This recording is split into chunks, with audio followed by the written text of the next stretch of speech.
Bonjour à toutes et à tous, bienvenue dans Smart Impact, l'émission de celles et ceux qui font de la transition écologique et de la RSE, la responsabilité sociétale des entreprises, un axe fort de leur stratégie. Voici le sommaire. Connaissez-vous l'usufruit locatif social? Juste après ces titres, vous découvrirez Perle, c'est une filiale de Nexity qui vient de devenir une société à mission et s'affiche comme la première à le faire dans le secteur du logement social. Notre débat, il portera sur le vrac, ses prix, son impact environnemental, alors que le gouvernement veut imposer aux supermarchés 20% de leur surface de vente consacrée au vrac d'ici 2030. Et puis dans Smart Ideas, vous verrez comment Élémentaire, c'est une marque de vêtements pour enfants en coton bio, vient de créer le premier fonds de pérennité prévu par la loi Pacte. Voilà pour les titres, c'est parti, c'est Smart Impact.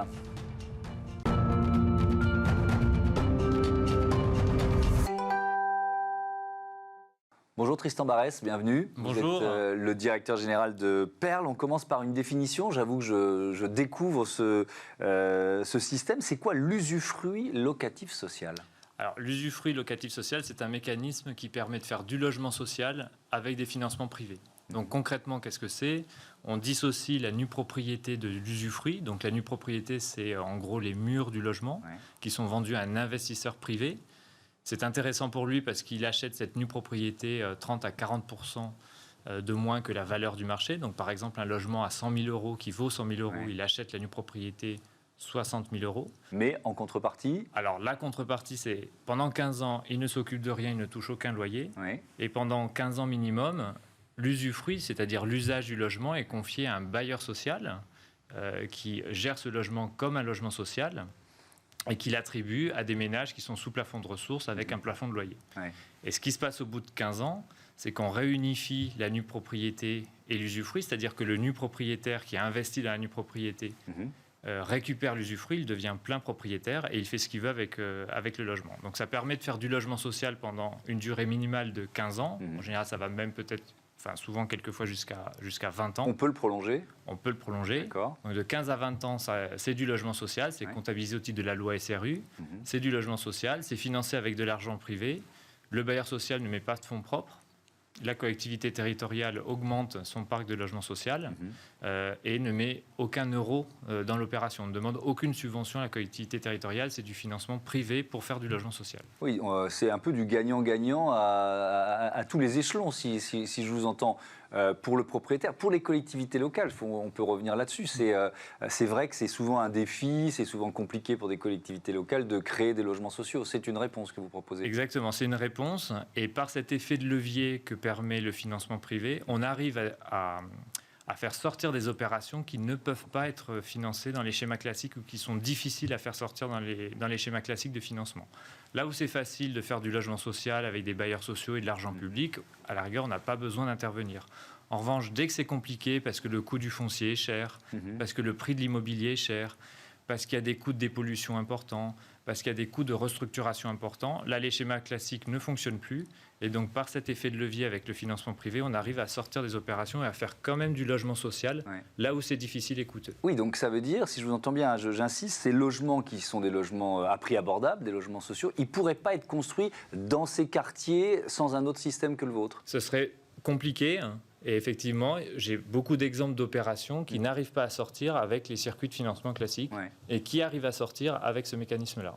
Ça existe, enfin en tout cas, Perle existe depuis 20 ans, filiale de Nexity. Qu'est-ce qui a initié ce système ? C'est une idée de Nexity et de Perle ? C'est la loi ? Comment ça a démarré cette aventure ? Alors, c'est la loi qui encadre strictement le dispositif. C'est un outil, et la loi a inventé cet outil pour être complémentaire du financement classique du logement social. Donc c'est effectivement les créateurs de Perle qui ont développé ce dispositif. Comme on a 20 ans, on est les seuls à pratiquer l'usufruit locatif social depuis aussi longtemps et aujourd'hui on déboucle des opérations, c'est-à-dire qu'on réunifie l'usufruit et la nue propriété d'opérations qui ont été financées il y a 15 ou 20 ans. Donc en fait, on ne fait pas qu'en parler, c'est vraiment pratique aujourd'hui. Oui, donc vous pouvez prouver que ça march, quoi, en quelque sorte. Et d'ailleurs, qu'est-ce qui se passe pour les locataires quand on sort du système, quand, comme vous dites, vous débouclez ?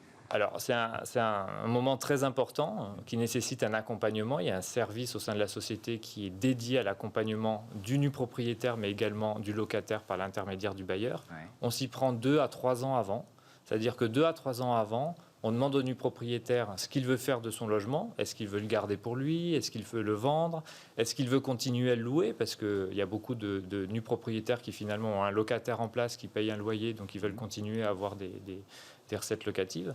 Et donc, dans le cas où il faut récupérer le logement vide pour le vendre ou pour y habiter, à ce moment-là, on accompagne le bailleur social de manière à pouvoir le reloger. La loi impose au bailleur social de faire des propositions de relogement aux locataires. Et pour les propriétaires, c'est vraiment intéressant parce qu'il y a le prix d'achat, j'ai bien compris, mais ensuite on touche, alors on ne s'occupe de rien, d'accord, mais on touche aucun loyer non plus pendant 15 ans. Alors c'est la contrepartie, c'est-à-dire que c'est un investissement de long terme. Je place mon argent dans de la nue propriété, dans de la pierre. Pendant 15 ans, effectivement, je n'ai aucun revenu. Mais au bout de 15 ans, je récupère la pleine propriété avec une valeur pleine et entière du logement et sans fiscalité.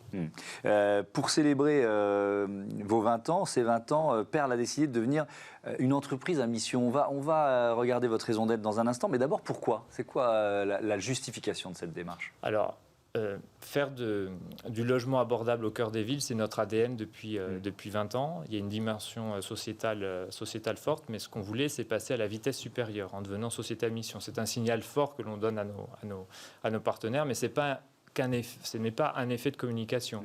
Être société à mission, en fait, c'est modifier nos statuts de manière à écrire notre raison d'être dans les statuts de l'entreprise, à fixer des objectifs dans les statuts de l'entreprise, des objectifs qui sont opposables. C'est-à-dire qu'on a un comité de mission et même un tiers indépendant qui va devoir contrôler régulièrement, tous les ans pour le comité de mission et tous les 2 ans pour l'organisme tiers indépendant, que l'entreprise répond bien à ces objectifs-là. Donc, ce que l'on souhaitait faire, c'est inscrire en dur dans nos statuts notre ADN, cette dimension sociétale de la société, faire du logement abordable avec des financements privés au cœur des villes et en même temps diversifier le produit sur plusieurs axes. Ouais. Je vais la lire, cette raison d'être. Parce que nous voulons préserver l'accès à un logement abordable de qualité et favoriser la mixité sociale, nous créons des solutions immobilières fondées sur le partage entre l'usage et la propriété, en fédérant et en accompagnant tous les acteurs concernés, bailleurs sociaux, professionnels du logement, acteurs publics et investisseurs privés, autour de projets qui associent impact social et performance économique. Est-ce que vous diriez que c'est une boussole, une raison d'être? C'est-à-dire que je crois que ça fait assez peu de temps que vous êtes arrivé à la direction de Perle, mais quand on se retrouve finalement face à des contraires entre lesquels il faut arbitrer, est-ce que la raison d'être, c'est une boussole? C'est une boussole aussi pour les collaborateurs, parce que c'est un processus de transformation de l'entreprise, ça indique le chemin vers lequel on veut aller, et c'est très en lien, ça doit évidemment être cohérent avec la stratégie de l'entreprise. Et notre stratégie à nous, c'est effectivement de passer, comme je l'ai dit, à la vitesse supérieure, c'est-à-dire en diversifiant le produit, c'est-à-dire que l'ULS, par exemple, peut être décliné sur toutes les politiques publiques du logement. On peut faire du logement très social comme on peut faire du logement intermédiaire, on peut aller dans les grandes villes comme on peut aller dans les villes moyennes, on peut aller dans les quartiers prioritaires de la ville, c'est-à-dire les cités, comme on peut faire du logement dans les communes, on va dire, un peu plus riches, c'est-à-dire là où il y a un déficit de logement social. On veut diversifier les territoires, c'est-à-dire ne pas aller que dans les grandes métropoles, mais également aller dans les villes plus modestes. Et également, on veut davantage accompagner nos partenaires. Nos partenaires, c'est qui? Ce sont les maires, parce que ce sont eux qui portent les politiques publiques, qui portent les projets urbains.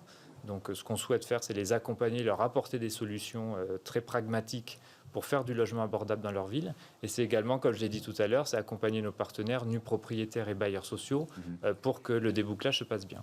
Vous l'avez dit tout à l'heure, mais vos 2 décennies d'existence vous permettent d'avoir un certain nombre de recul. Chez Perle, vous avez piloté 5 programmes jusqu'à leur terme. Ça représente 111 logements débouclés. Aujourd'hui, vous avez combien de programmes en construction ou en réhabilitation d'ailleurs? Ça peut être des réhabilitations. Oui, alors on fait soit du neuf, soit de l'existant, c'est-à-dire qu'on peut effectivement acheter des immeubles et les réhabiliter. On est présent dans 168 communes en France. On a réalisé 350 programmes environ. Ça représente 9000 logements. Voilà. Donc c'est à peu près les chiffres de production de Perle. Et les perspectives ? Alors, nous, notre ambition, c'est de continuer sur ce rythme-là, environ 1000 logements par an. Mais encore une fois, ce qu'on souhaite faire, c'est d'abord répondre à des problématiques particulières des élus locaux. Et les problématiques sont différentes en fonction des territoires. Lorsque je vais dans une ville moyenne, le maire, il me dit que ce qu'il veut, c'est revitaliser son centre-ville. Donc ce qu'il faut faire, c'est aller sur de l'existant. Restructurer des immeubles, démolir pour reconstruire. Ce n'est pas la même chose dans une autre ville où on me dit, moi, ce que je veux, c'est lutter contre l'habitat indigne. Ou dans une autre ville où on me dit, moi, j'ai des immeubles qui sont vendus pour faire du Airbnb, je veux faire du logement social. Ou dans une autre ville où on me dit, je veux faire du logement étudiant. Donc à chaque fois, il faut voir avec la collectivité locale quel est son projet, quel est son projet de ville, quelle est la ville de demain, qu'est-ce qu'elle veut offrir à ses administrés, et regarder en quoi l'ULS peut répondre à ces problématiques. Merci Tristan Barès. À bientôt sur Bismart. Tout de suite, c'est notre débat sur le vrac. Retrouvez le débat de Smart Impact avec Veolia.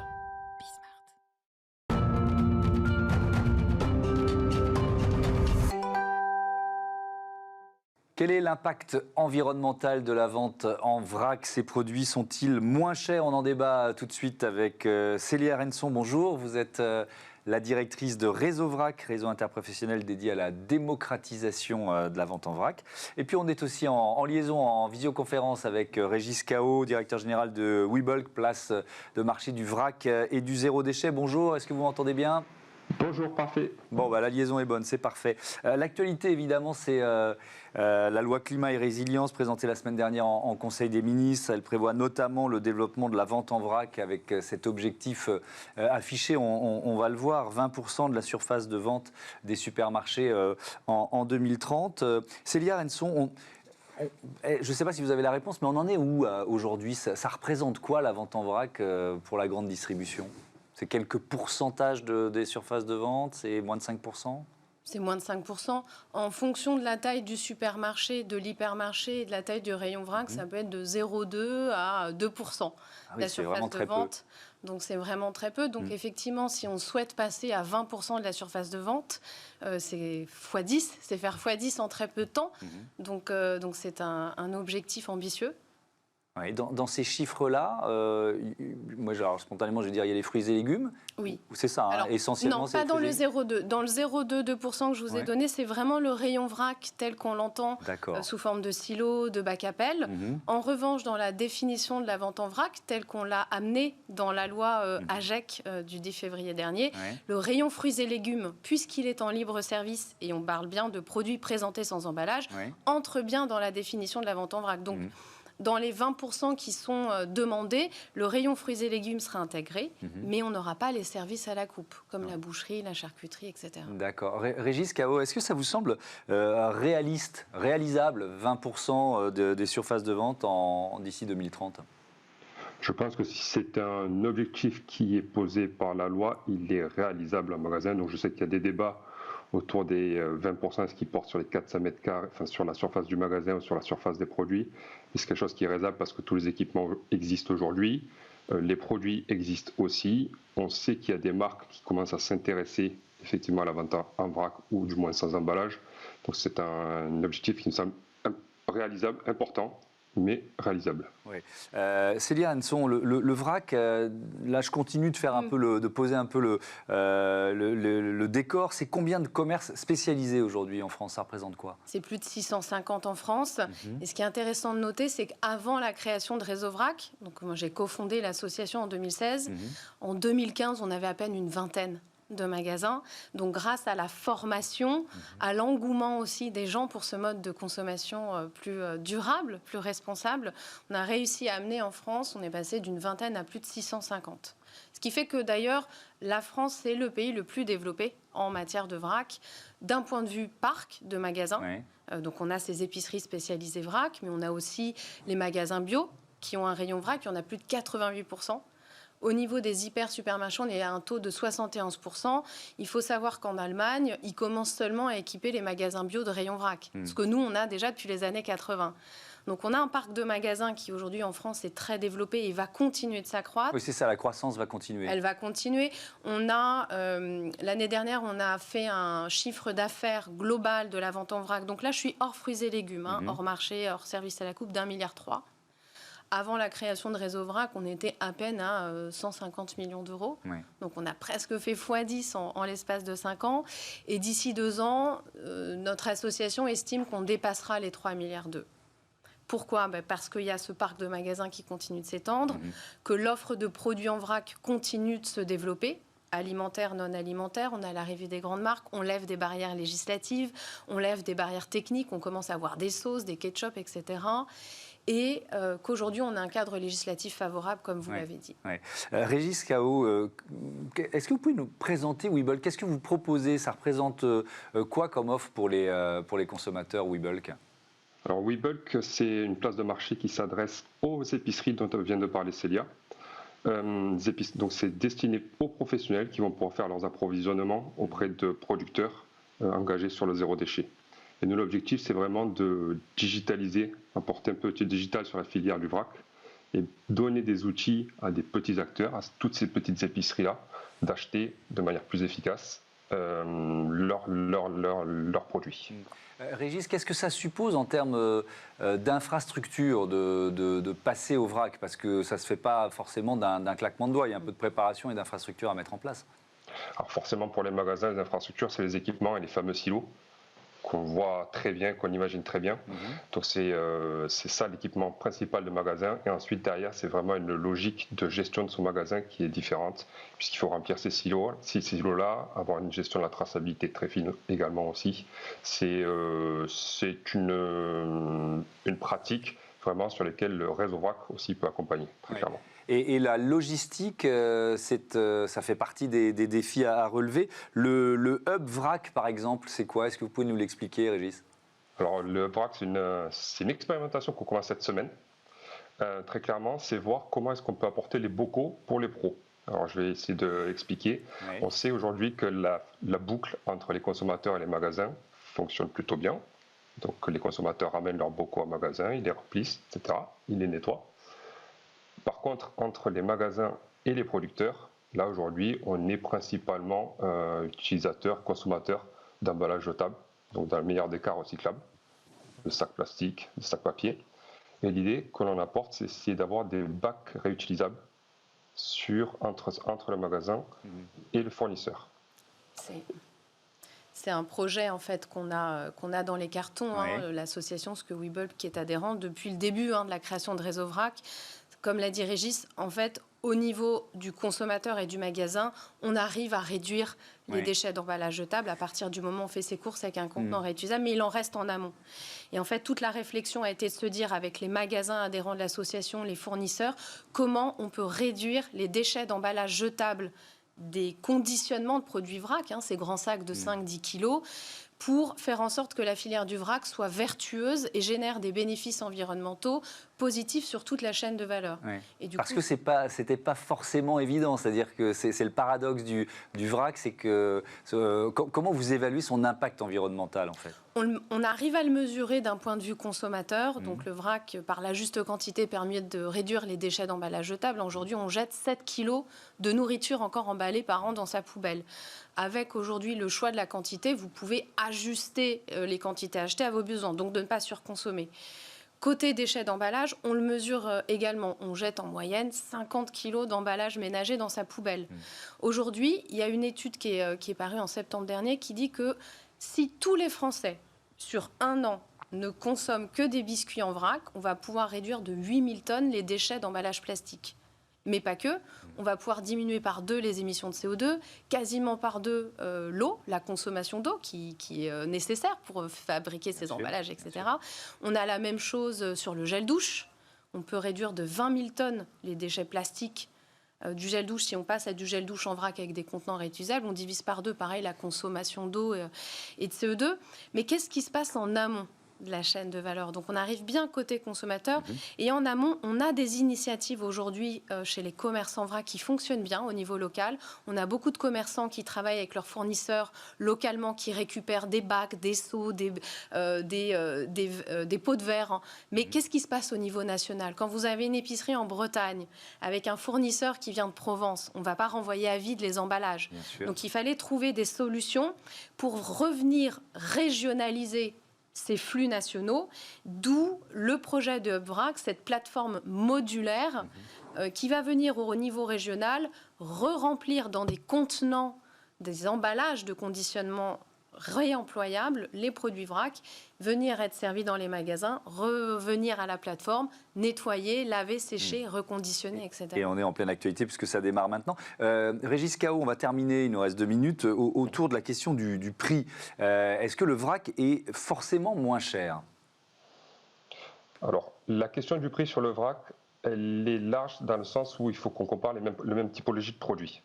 Est-ce qu'on parle de... Parce que le vrac, c'est pas un produit à lui-même, c'est une façon de vendre, c'est du zéro emballage. Après, en vrac, je peux vendre du produit de grande marque, du produit bio ou du produit low cost. Très clairement, aujourd'hui, on a l'habitude de dire que le produit vrac est plus cher parce qu'on va comparer souvent des produits qui sont bio à des produits qui ne sont pas bio. Mais la logique, encore une fois, veut que le produit vrac, puisqu'on n'a pas l'emballage, soit moins cher. Mais oui, et si on compare des produits équivalents, on est vraiment moins cher. Ouais, si on compare les mêmes produits, c'est-à-dire vous parliez de biscuits, si c'est les mêmes biscuits avec un emballage ou en vrac, ils sont censés être moins chers ces biscuits, on est d'accord Régis? On est d'accord, on est d'accord. Ensuite, on a quand même une logique de coût en amont qui est aujourd'hui à travailler, c'est aussi l'ambition du HubVrac, du projet HubVrac, c'est de comprendre quels sont les outils que l'on peut mutualiser entre les différents acteurs pour pouvoir réduire ces coûts-là de logistique, de transport, de stockage, etc. Qui vont impacter le prix de vente. Le mot de la conclusion sur ce thème du prix, Célia? Ce qu'il faut surtout comprendre, c'est qu'avec le vrac, vous allez réaliser des économies. Quand vous avez besoin d'acheter 3 gâteaux, pourquoi vous allez dépenser pour 12 gâteaux? Il est là aussi.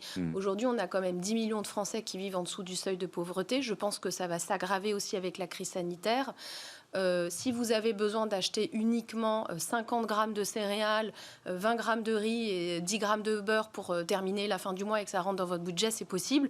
Nous, aujourd'hui, on a dans les épiceries vrac des tickets à 39 centimes. Et ça, c'est possible avec le vrac, de mieux maîtriser son budget. On termine là-dessus. Merci beaucoup. Merci à tous les deux d'avoir participé à ce débat. On passe à Smart Ideas. Vous allez voir, c'est élémentaire. Smart Ideas avec BNP Paribas. Découvrez des entreprises à impact positif.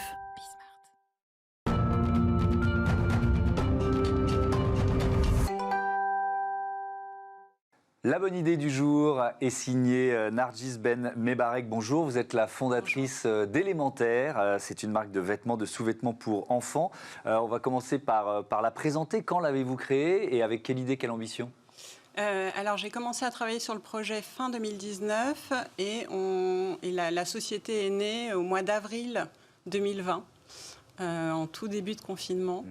L'ambition, en tout cas le projet, c'était de proposer une mode enfantine qui soit plus inclusive, qui soit joyeuse et qui soit au service du bien-être des enfants, donc des 3-12 ans. Et en fait, le contexte aidant, puisque la loi Pacte était passée une année auparavant, on a pu profiter en fait de cette loi pour pouvoir construire une entreprise à mission. Alors ça, vous allez nous l'expliquer. Je voudrais d'abord vous poser quand même une petite question sur le coton bio. Est-ce que c'est compliqué finalement de trouver des fournisseurs, des sources et d'afficher, de tenir la promesse? C'est très compliqué de tenir la promesse pour plusieurs raisons. Déjà parce que les fabricants ne sont pas prêts et j'entendais ce que vous disiez à l'instant sur le vrac. Les fournisseurs sont encore très au fait d'un système traditionnel finalement. Et il est clair qu'aujourd'hui, il y a une petite étude d'une société qui s'appelle Redviews qui expliquait que 10 à 12% du catalogue aujourd'hui des grandes enseignes est constitué de coton biologique, donc le reste c'est évidemment des cotons, on va dire, plus traditionnels. Et il y a encore beaucoup de chemin à parcourir avant de pouvoir le démocratiser. Voilà, parce que c'est une offre qui est encore aussi aujourd'hui assez peu présente sur le marché et disponible. Alors, vous êtes une toute jeune entreprise et pourtant, avec le cabinet Fidal, qui est votre cabinet de conseil, vous venez de créer un fonds de pérennité. Et vous l'avez dit, c'est une disposition qui était prévue par la loi PACTE. Vous êtes même la première entreprise à mettre en place ce fonds de pérennité. Journal officiel 19 janvier 2021, j'ai vu ça. Pourquoi cette démarche? Parce que c'est tôt dans un engagement d'entreprise. Quand j'ai commencé à travailler avec Stéphane Couchou, donc, qui m'accompagne chez Fidal, mon projet vraiment de départ, c'était cette entreprise de mode citoyenne et avoir un objectif à la fois de pérennité économique, mais aussi un impact environnemental et sociétal. Comme on l'évoquait à l'instant, la loi PACTE nous y a encouragés et finalement on a saisi cette opportunité et cette disponibilité pour pouvoir construire le modèle économique sur un principe d'entreprise à mission avec un fonds de dotation en parallèle. Mais alors c'est quoi ce fonds de pérennité il y a un fonds de dotation et il y a ce fonds de pérennité qu'on a construit au mois de janvier. En fait, mon objectif, c'était de pouvoir se dire comment on peut avoir une gouvernance qui soit vertueuse. Et l'avantage d'une entreprise si petite soit-elle comme la mienne, c'est que en fait, les décisions sont prises rapidement. On a profité en fait du contexte pour se dire le fonds de pérennité, il a l'objectif d'être comme un garde-fou. Il va veiller en fait sur la pérennité économique de l'entreprise et il va nous permettre d'engager en fait, de respecter nos engagements. Et il est clair que de pouvoir céder une partie finalement de nos actions à ce fonds de pérennité, parce que l'avantage en fait quand on est une jeune entreprise, pour répondre à votre question, c'est que on n'a pas forcément d'impact puisque en fait la fiscalité elle porte sur la valeur de l'entreprise à sa création.